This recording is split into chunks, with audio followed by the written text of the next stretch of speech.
This morning I'm going to repurpose a painting that I did many years ago. This is a 3 by 4 foot painting that I did for my daughter to hang in her dorm room when she, I believe, was a sophomore. And she's been out of college for quite some time. It's been on my back porch. I've changed the colors on my porch, so I'm going to turn the orientation, do more of an abstract, and just pull some colors together that are out there. So who knows what it's going to look like. Stay tuned. I have dug out some of my old craft paint. I'm going to use the gesso for the white, a little bit of the gray tones. I'm going more neutrals, but I like greens, dull, kind of teal greens, and I threw in some metallics to add some interest. So, wonder what this will be like. Sadie's curious too. I'm starting with gesso. Just going to pour it on. I have no plan for this. Sometimes art just needs to make itself. I do need to cover the base coat here, and this will give me an idea of what kind of coverage I can get. Might need more than one coat. And I'll turn the fan on probably in a bit. See, that didn't go very far. So, we're going to have some fun with this. Very, very formal painting here. I don't normally paint abstract. Sometimes that's the easiest thing to do for a room, to pull the color together, and that's probably one reason why it's popular. But today I'm going to start with just covering the old, just to begin with, because the color underneath is not what I'm using anymore. Well, the turquoise is probably the only thing that's similar. But I just hadn't done anything like this in a while, and abandoned fun is sometimes a good way to have some therapy. And might work out to be a video, who knows? Okay, I started a few minutes ago. Should time myself. Let's see. Oh, it's been a minute. Okay, I like the progress I'm making here. There is little bits of thicker, dry gesso. I hadn't used that gesso in a while, and I didn't shake up the bottle or pour it out and stir it, so I'll just move those when they get in the way. And a little texture never hurt anything, at least for what I'm doing. I'll put on one of my favorite old shirts, Midville School of the Gifted. I used to teach elementary gifted students for about 5 years, and then some in middle school. So, sometimes very gifted people, no offense to them, don't have as much common sense at times. I have 2 gifted children, and they have a lot of common sense, so it's just funny, the shirt, because the guy's pushing instead of pulling, or pulling instead of pushing. I don't know, I'm not looking at my shirt. Alright, so I can create some random texture. Do I want to do that at this point? Yeah, why not?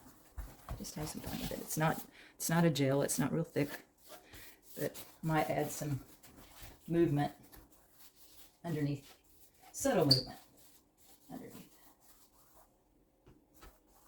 And there is wood braces back here, so if I push too hard, I'm hitting the wood, so I need to be careful of that. So, it's like when you have something underneath a piece of paper and it rubs an image when you press against it, crayon rubbing, that kind of thing. So I don't want that to impede. But I don't really want this to be anything. I need more white. And I'm going to use inexpensive, I considered it inexpensive craft paint for this project. I'm going to pull some of that white, move it to the side. I don't think I need that much right there. I'll put it in one of these meat trays. Maybe it won't be dry when I come need it again. Meat trays are great for acrylic painting because they're inexpensive. Not that styrofoam's the best thing to use. I should be a little more earth. Anyway, don't want to fill up the landfill with styrofoam, so I don't use it that often. I used to use ice cream lids from those gallon ice cream, but my husband and I don't eat ice cream much anymore, so they have kind of disappeared. All right, now do I let that dry, or do I just throw on some other paint and see what happens? I just feel like throwing paint and see what happens. That's a little pale, or runny. It's all going to be runny. Yeah, I like that color better. A little more muted. Also, I'm not sure. See, some of that underpainting isn't totally covered up. So we have some of the tulips peeking through. And so that means I might need to let it dry. But it is kind of fun when you just squeeze out a little bit and see what happens.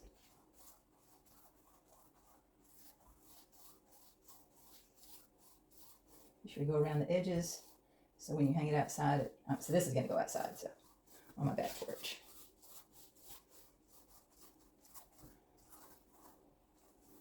Now, do I want to make it into anything?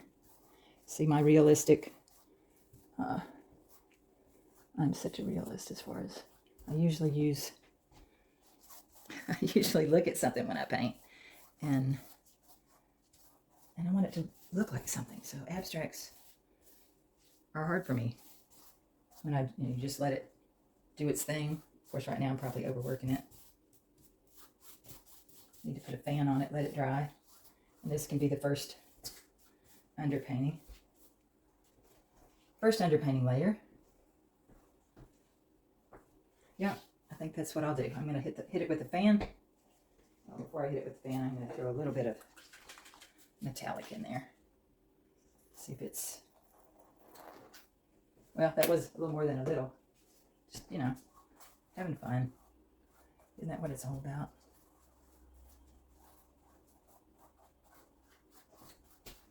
That heavy line where the tulip table, or the table, I wanted to kind of obliterate that. But.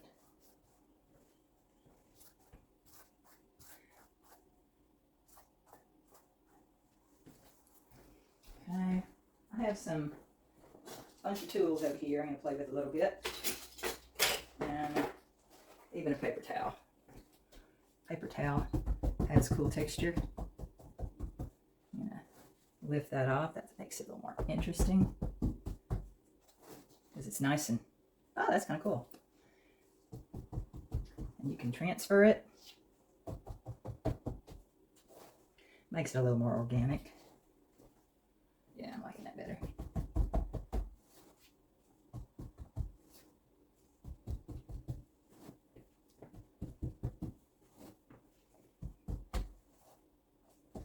Gotta do this when it's wet. Acrylic dries fast. And some of that showing through doesn't even bother me right now, so we shall see. Never thought about paper towel painting, huh? It's fun. It's kind of cool. Might need a new one. This one's kind of saturated, but I do like transferring the color and creating a little texture at the same time. You have to be careful because it does lift off. And I didn't do anything around the edges, so I might need to do that. Oh, I didn't even paint the edges over here. Shame on me. All right, this is going to be the top. So I'm just going to do it like that. Why not?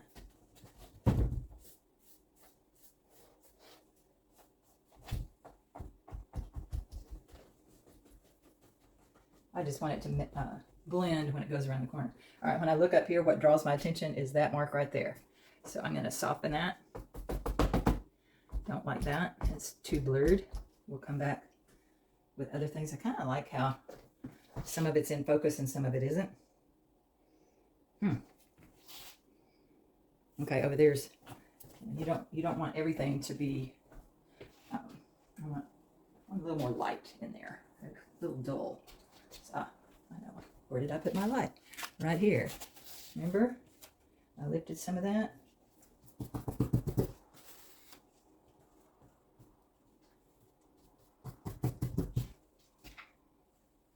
I'm kind of liking even some of that underpainting coming through. I thought I was going to cover it all up, but I like the warmth it's bringing.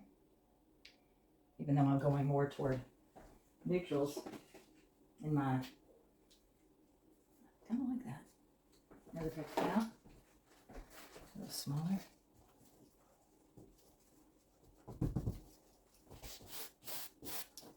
Yeah. See why you need gloves on this method. And pick up some of that, transfer it. Finger paint. Nah, I don't like that.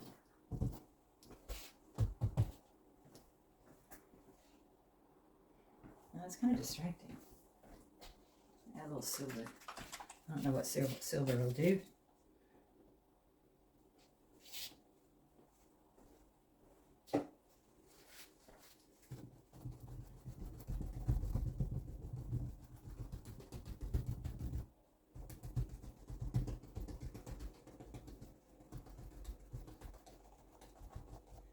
The reason why I picked silver originally was because it's similar to gray, but a little more interesting.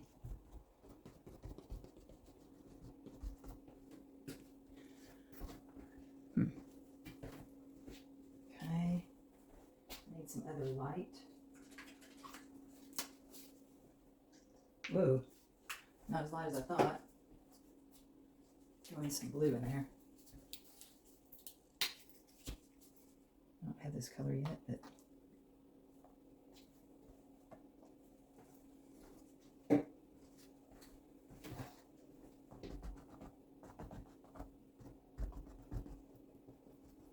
see how you can quickly overwork something. Just repeating the color on other places.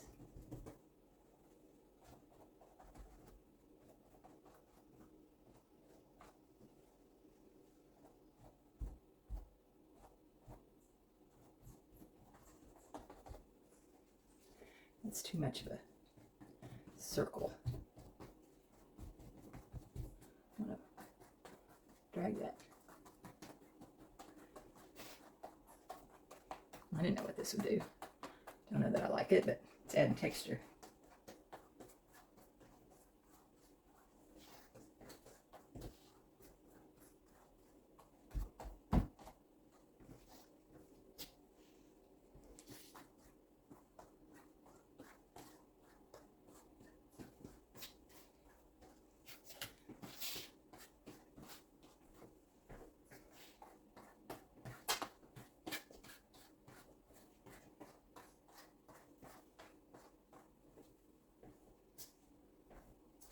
Okay, there's something about this dark green that I like.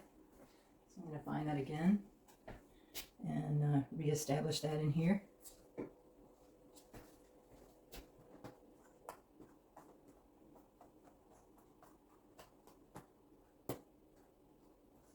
Again, probably overdoing this. You can, but I'm liking the, okay, I'm liking that as far as kind of bringing your eye into this. So I'm going to get more of the paper towel, lift some of that up, soften those edges.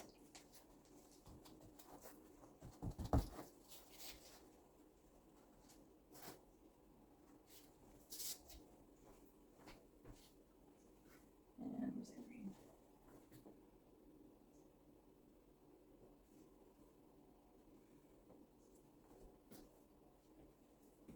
Might need to go find some white, add some swirls on top. I'm going to go do that.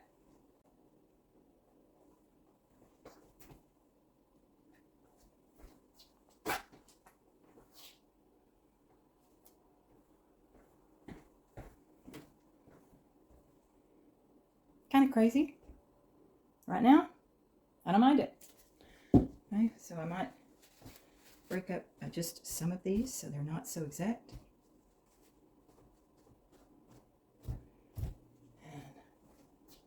What did I say about 30 minutes ago about, maybe, oh, it hasn't even been 30 minutes, maybe 15. Yeah?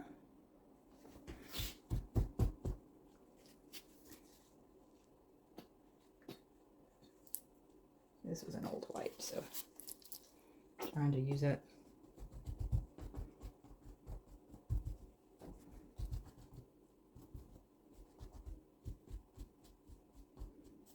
soften that edge in the background.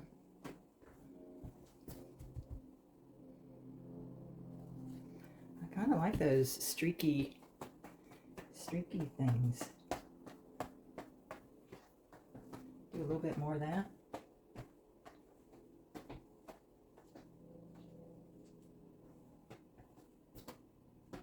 Kind of a little more organic that way.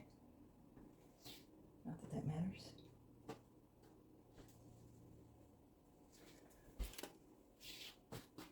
You can decide, oh, that was a good move or not. But I like it. Breaks up the line. They're not all the same. Adds interest. Reminds me of those things I did when I was a kid, when you cover string with paint and then you would close up your... There, I like that better. You close the paper together and then you would pull your string out. Okay, now I think I'm done. I'm going to put the fan on it, let it dry. I don't know. You know what? I do have stencils. Now leave it alone, Kari. Don't need stencils.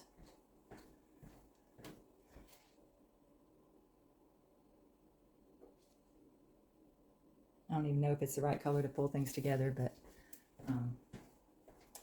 we'll see when it's dry. All right. That was a big 21 minutes. Okay, I've turned it one way and it started dripping. And so I flipped it so it would dry this way. So decide, is this, it needs to be lengthwise. So this way,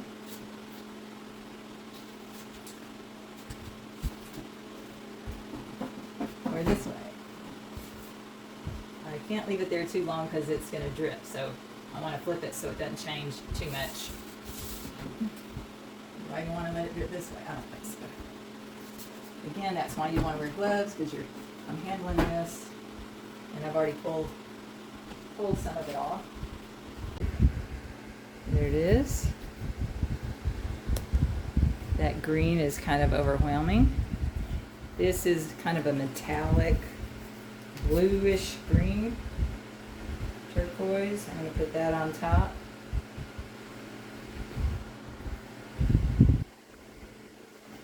And that might be it. I think I like that. Now, I'm going to have to let that dry, because if I put it up, it's going to drip. And that one I don't want to drip. I like it the way it is. I don't like that. I'm going to leave it like that, and I will show you another picture of it when it's all dry.